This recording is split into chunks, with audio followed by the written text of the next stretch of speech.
They trusted him with her legacy. The same royal guard who once stood watch while Queen Elizabeth prayed alone was now ordered to pack away everything she left behind: brooches, pendants, letters too personal for the archive. But as the days passed, the jewels began vanishing, one by one. No couriers, no signatures, no oversight. And when he followed Queen Camilla into a forgotten corridor that didn't exist on any map, he saw her open a hidden safe, filled with everything that was supposed to be under lock and key. So he took it all and handed it straight to King Charles. But what happened in that private confrontation?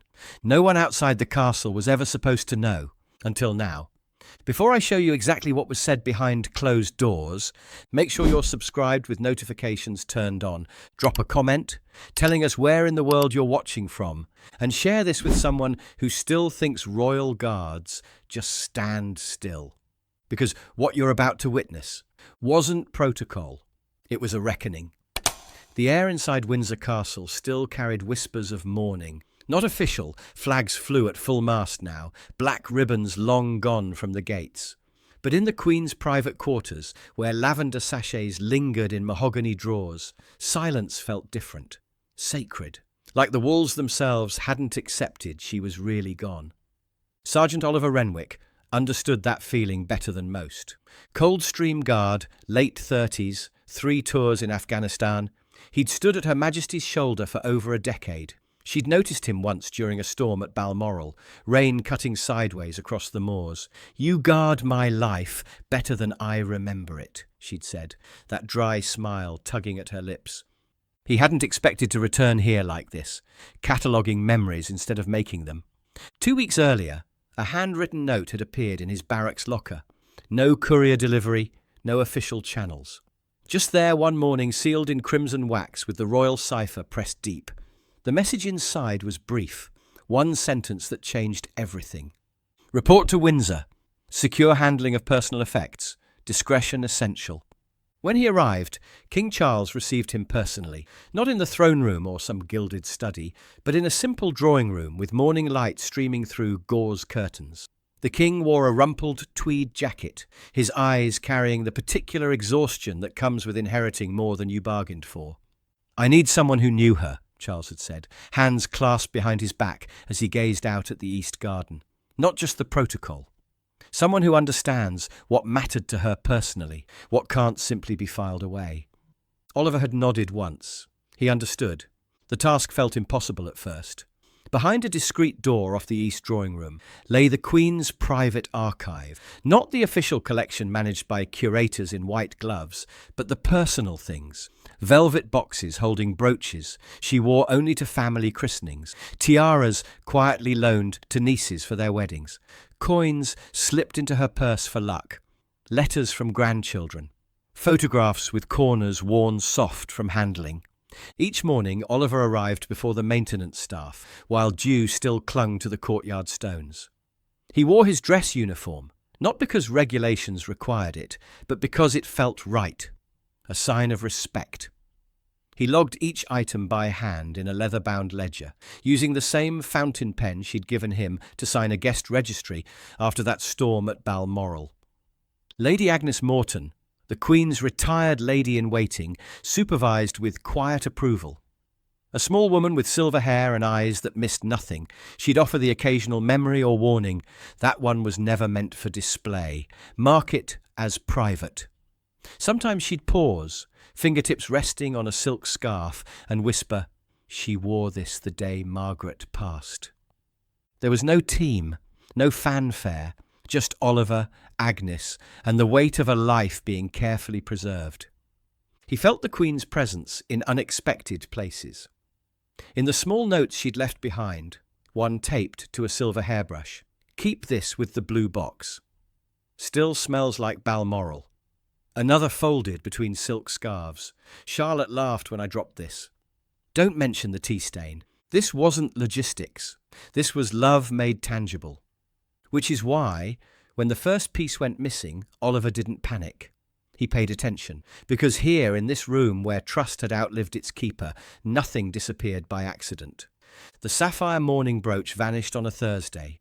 Small, delicate, tucked into a cream velvet sleeve marked Balmoral, September 2022. Oliver had catalogued it himself 3 days earlier, noted the inscription, "In sorrow, still sovereign." By Monday morning it was gone. The box remained, velvet indent, still shaped for the brooch's curve, no removal logged, no sign-off sheet, no courier receipt. Oliver drew 2 circles around the entry, writing in the margin, "Verify with Trust Transport Team." But no transport team had come. The emerald hatpin disappeared next. The Queen had worn it to Prince Philip's memorial, Oliver remembered, because she'd touched it twice during the service. It had been sealed in a glass case with his own initialed sticker. 3 days later, the case reappeared. Same position. Still sealed, but too light. He cracked the seal with tweezers. The hatpin was gone. In its place, a crisp white label. Transferred Modernization Initiative. Private Archive Consolidation. By week's end, 5 pieces had quietly vanished, all replaced with identical labels, all logged as consolidated. That same week, Queen Camilla started appearing. She never announced herself, just materialized, sometimes in late morning with a bone china cup drifting through the outer rooms, other times near dusk when only Oliver remained. She rarely spoke to him directly. When she did, her voice carried practiced softness. "These old rooms have held on to enough grief," she'd murmur. "We owe it to the monarchy to lighten their load, don't you think?" Oliver would stand motionless, spine straight, like he was guarding a tomb. One evening, she lingered by his ledger, flipping pages without asking. "Oh," she said lightly, "that brooch, the sapphire one, it's in my care now." Oliver looked up carefully. "Ma'am, I don't show any authorization paperwork." Camilla's smile never reached her eyes. "You don't need paperwork when you're the one modernizing the archives, Sergeant." That night, after Agnes had gone home, Oliver stayed late. The secure cabinet where the Queen's most personal items were kept had always been locked with an old brass key. Tonight, one of the drawers sat slightly ajar. Inside only an envelope remained, for proper hands only. But the hands that had opened this drawer weren't proper anymore. The study King Charles used for private meetings wasn't what Oliver expected. Just comfortable chairs around a fireplace, bookshelves sagging with well-read volumes, and one tall window where morning fog clung to the hedgerows. Charles stood with his back to the door when Oliver entered, watching groundskeepers rake leaves. "I'm told you've requested a private audience," the king said without turning. "Yes, Your Majesty." Charles turned, exhaustion etched in every line of his face. Not tiredness from too little sleep, but the bone-deep weariness of carrying unexpected weight.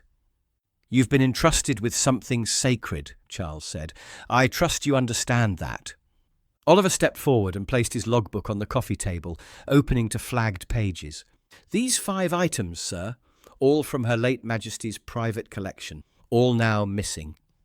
Charles leaned forward, reading glasses perched on his nose as he studied the entries. "They were removed without proper authorization, sir. No courier, no documentation. 2 replaced with labels claiming modernization consolidation." Charles's finger traced one entry, the sapphire brooch. His mother had worn it to his father's funeral. "And you're suggesting what, exactly?" "That someone is quietly relocating Her late Majesty's personal effects outside proper protocol." A long silence stretched between them. "She was my mother, Sergeant." "Yes, sir. But there comes a point when memory can strangle progress. Camilla understands that. She's helping us move forward. With respect, sir, these weren't meant for public display or official archives. They were deeply personal." The king's voice carried a new edge. "I trust my wife, Sergeant, and I expect those serving the crown to trust my judgment." Oliver felt the warning but pressed on. "I don't question your judgment, Your Majesty. But I swore an oath to protect the crown, and that includes protecting what made it meaningful." Charles studied him with an expression caught between anger and something deeper. "Then remember, Sergeant, the crown isn't just what was, it's what is. The future depends on unity, not suspicion." Oliver bowed his head. "Understood, sir." As he turned to leave, Charles added softly, "She trusted you, Oliver." "So do I. But don't let loyalty to her memory blind you to present responsibilities. The door closed behind him. Oliver stood in the hallway for a long moment. He'd been heard with dignity, but he hadn't been believed. And that changed everything. Lady Agnes Morton appeared 3 days later, like an answer to a prayer. She found him in the Queen's old dressing room, struggling with a box of silk gloves. Agnes moved carefully these days, arthritis having stiffened her knees, but her mind remained sharp. "You look troubled," she observed. Oliver passed her a lacquered jewellery case. Agnes opened it, then frowned. "This hairpin, Her Majesty's favourite, wore it every Maundy Thursday." Her brow furrowed. "Strange, it wasn't in the logbook when I checked last week." Oliver paused. "You're certain?" "Of course I'm certain." "I packed it myself after the Jubilee." She looked up with eyes that had seen too much to be fooled. "You're not imagining things, Oliver. Items are being displaced." He spoke carefully. "Have you noticed any unusual activity in the south corridor? Past the steward's quarters?" Agnes went very still. "That corridor hasn't been logged since 2016. It was sealed after the basement flooding. Why? I've seen Queen Camilla access it. Twice, no security detail, no record." Agnes exhaled, like air leaving a punctured tyre. "Then she's using the old wine cellar. Her Majesty had it retrofitted in 2018. Climate-controlled storage, reinforced security vault." She paused. Only a handful of people ever had access. After Her Majesty's passing, Camilla had the locks changed. Oliver felt something cold settle in his stomach. "Did the Queen ever mention a private consolidation initiative?" Agnes snorted softly. She despised that word. "Said it sounded like someone folding a flag over a coffin. She believed in preservation, Oliver. True preservation." "You knew," he said quietly. I suspected. But I'm a lady-in-waiting, not a detective. I serve with discretion, not confrontation." She fixed him with a steady look. "That was always your job." That evening, Oliver sat alone in the security office, studying old architectural plans on a computer screen that probably belonged in a museum. The south corridor connected to what had once been a wine cellar beneath the steward's quarters, a space that hadn't appeared on maintenance schedules in years. He overlaid the blueprints with current camera coverage maps. There was a gap. 5 minutes every night when 2 cameras cycled through their reset sequence and the motion sensors briefly went dark. He stared at the blinking cursor in his incident log, fingers hovering over the keyboard. Then he closed the laptop, because tonight he wasn't filing a report. He was ending this. Windsor Castle after midnight felt like a different place entirely. The grandeur stripped away, chandeliers dimmed to funeral parlour light, and the ancient stones settling with small groans that echoed through empty corridors.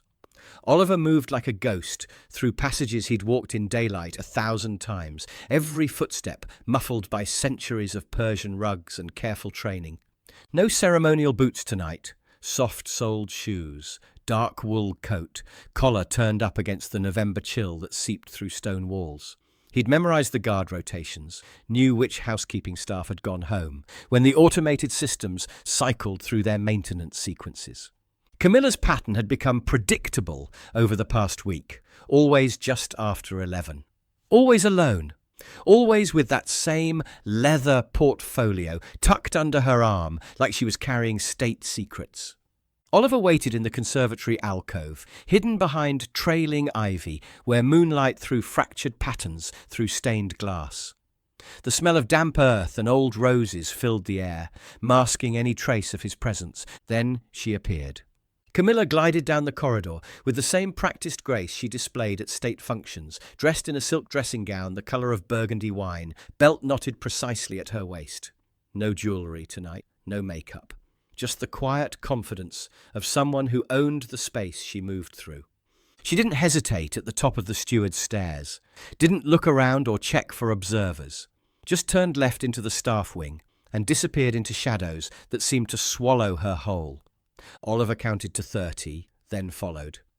At the bottom of the stairwell, she stood before what looked like solid stone wall, rough-hewn blocks, mortar lines darkened with age, nothing to suggest it was anything but what it appeared to be. But then she pressed her palm against a specific section, fingers splayed in a pattern she'd clearly practiced. The wall responded with a soft click, splitting along invisible seams and opening inward on hinges, so well balanced they made no sound. She stepped inside. Oliver waited, counting seconds in his head.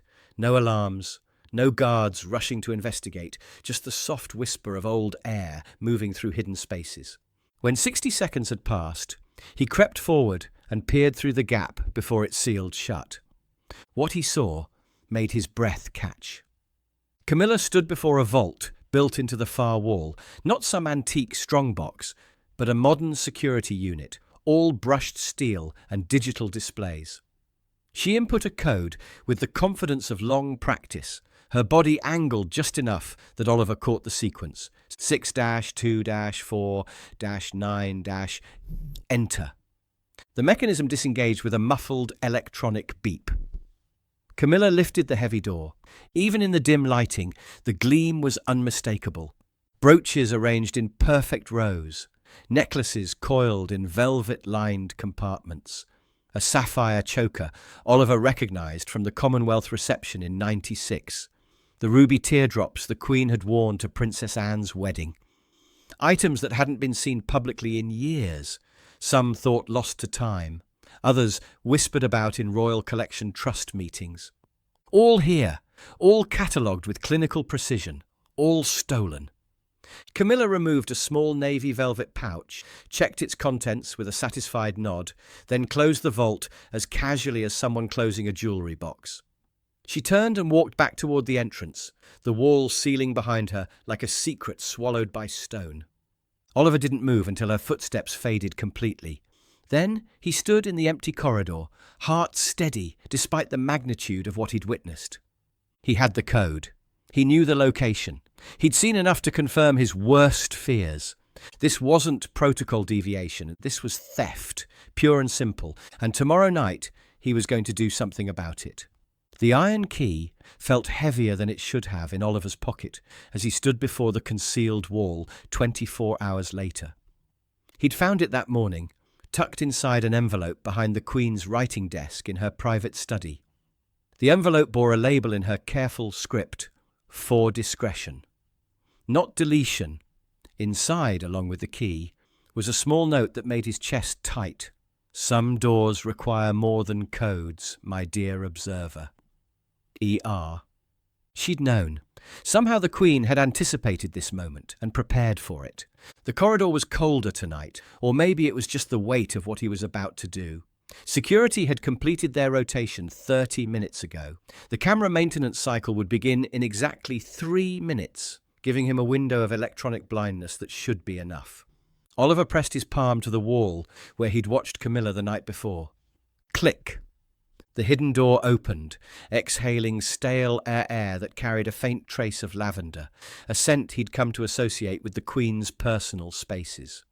The vault loomed ahead, its steel surface reflecting the overhead lighting that had activated when he entered.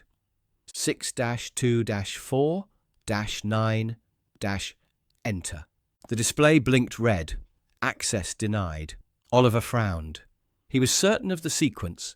Then he noticed a small keyhole beneath the digital display, old-fashioned, analog, easily overlooked in an age of electronic everything. The Queen's iron key slid in perfectly. When he turned it, he heard the deep mechanical thunk of heavy bolts disengaging. Then the electronic display flashed green, and the vault door swung open with a whisper. Oliver stared into organized perfection. The missing pieces were all there, but they weren't alone. Dozens of items filled the vault. Tiaras he recognized from official portraits, brooches that had graced state occasions, a strand of pearls believed lost when the Queen Mother died, and deeper inside, things that had no business being here. Personal letters in the Queen's handwriting, private photographs, a thin gold bracelet inscribed Lilibet, 1947. This wasn't a simple consolidation effort. This was the systematic dismantling of a legacy. At the back of the vault sat a leather-bound ledger. Oliver opened it carefully, revealing page after page of meticulous documentation. But the newest entries weren't in the Queen's familiar script. They were typed, clinical, stamped with a monogram, C.C. Camilla Consort. Removed from personal quarters, excess sentimental value. Not required for public memory, archived privately. Transfer pending private assessment. Oliver closed the book, his jaw clenched tight. Then he began removing the items, placing them carefully into an archival transport case he'd borrowed from the Queen's dressing room. The jewels fit perfectly, as if they were meant to come home. He left nothing disturbed. No evidence of his presence, except for the empty vault and the soft scuff of his shoe on the stone floor. As he sealed the hidden door behind him, one thought echoed in his mind. She trusted me to finish the watch. Now it's time to do exactly that. Dawn was breaking cold and grey over Windsor when Oliver knocked on the door of the King's private study. The sky looked like wet concrete, the kind of November morning that made even castles feel small and mortal. He held the archival case in both hands like a sacred relic. The door opened before he could knock twice. A steward nodded once and stepped aside without a word. Charles was already dressed and waiting by the fireplace, a untouched cup of tea growing cold on the table beside him. Sergeant Renwick. Your Majesty. Oliver entered and closed the door with a soft click. The silence stretched between them like a held breath. You've brought something. It wasn't a question. Oliver placed the case on the coffee table and opened the latches with steady hands. The interior revealed itself like a jewellery store display, satin-lined compartments holding the Queen's most personal treasures. Charles leaned forward slowly. He didn't speak at first, just examined each piece with the careful attention of someone rediscovering lost memories. The mourning brooch she'd worn to his father's funeral, the sapphire pendant from the Balmoral collection, the emerald hat pin from Prince Philip's memorial service. His fingers hesitated at the thin gold bracelet, touching it as if it might crumble. Where? He asked finally. Hidden vault in the south corridor, Oliver said quietly, behind a false wall, accessed only by the Queen Consort. You're certain it was her? I followed her there, sir. Observed the access code, returned when she left. This is what I found. Charles sat back heavily, one hand running through his hair in a gesture that made him look younger and more vulnerable than any king should. And you removed them. I did. The fire crackled in the silence that followed. Somewhere in the castle, a clock chimed 7 times. I warned you about overstepping your authority, Charles said finally. Oliver nodded. You did, sir. The king studied him with an expression caught between anger and something deeper, the terrible weight of seeing two truths that couldn't coexist in the same reality. These were hers, Charles murmured, fingers resting on the sapphire brooch. She would never have approved of this. No, sir. She wouldn't have. Another silence, heavier this time. Charles stood and walked to the window, speaking with his back turned. She used to say I'd inherit the crown, but not the conviction to wear it properly. He paused. And yet, here we are, with my wife consolidating what she believes is obsolete sentiment, and my mother's guard breaking protocol to preserve it. Oliver straightened. With respect, sir, this isn't about protocol anymore. It's about memory, legacy. You asked me to handle what mattered to her personally. This was it. Charles stared out at the gardens for a long moment. Then he turned back to face Oliver. Summon my wife. The words weren't loud, but they carried the full authority of a monarch who had finally made a choice. The study felt smaller with 3 people in it, the air thick with unspoken accusations and the weight of old money. Charles remained by the window, morning light outlining his silhouette. Oliver stood near the centre of the room, the open case of jewels catching occasional flashes of sunlight. And across from him, Queen Camilla entered with the same practised composure she brought to every public appearance. She wore a burgundy cashmere sweater, her hair freshly styled despite the early hour. Her eyes moved from the jewels to Oliver to her husband, with the calculating gaze of someone assessing damage. Well, she said, her voice carrying just the faintest trace of amusement. You've been busy, haven't you, Sergeant? Charles turned from the window. He found them in a concealed vault, behind the steward's quarters. Camilla didn't flinch. Yes, that's correct. Items from my mother's personal collection, removed without authorization, hidden. Also correct. The casual admission hung in the air like incense. Charles stepped closer to the table. Then explain to me why my mother's most precious belongings were locked away like stolen goods. Camilla moved to the fireplace, one hand resting on the mantel with practiced elegance. Because I was trying to preserve what actually mattered by removing what didn't. Oliver felt his jaw clench. These were her most personal pieces, items she treasured. Camilla turned to him with a look that could freeze water. They were sentimental clutter. The words hit like a slap. She hoarded memories the way other people hoard newspapers, Camilla continued, her voice gaining strength. Trinkets, baubles, relics of a world that no longer exists. Most of those pieces haven't seen daylight in decades. They weren't yours to judge, Oliver said evenly. They're part of a monarchy I now help represent, she shot back. And that monarchy must evolve, not remain trapped in amber, polishing things that have lost all meaning. Charles raised his hand, his voice cutting through the tension. Enough! Both turned to him. He picked up the gold bracelet, holding it up to catch the morning light. She wore this the day I left for Cambridge. Refused to take it off until I came home for Christmas. His voice was quiet but firm. She remembered everything that mattered. Camilla's expression softened slightly. Charles, you should have told me. I knew what you'd say. He nodded slowly. And yet you did it anyway. Behind my back, behind closed doors. For the first time, Camilla's composure cracked. Because she never trusted me, not fully. Even in death, her shadow falls across every corner of this place. I was simply making room. Oliver spoke quietly. By erasing her. Camilla whirled on him. Don't lecture me about erasure, Guardsman. You think standing silent in dress uniform gives you moral authority over the living? It gave her comfort, he replied, and it gave me purpose. Charles's voice rose above them both. Stop, both of you. The room fell silent except for the soft hiss of logs in the grate. Charles set the bracelet down carefully, then looked between his wife and the man who had served his mother. The items will be returned, he said with quiet finality. Every piece catalogued, audited and placed under direct Crown custody. Camilla's eyes flashed. And what about me? You remain Queen Consort, he said without looking at her.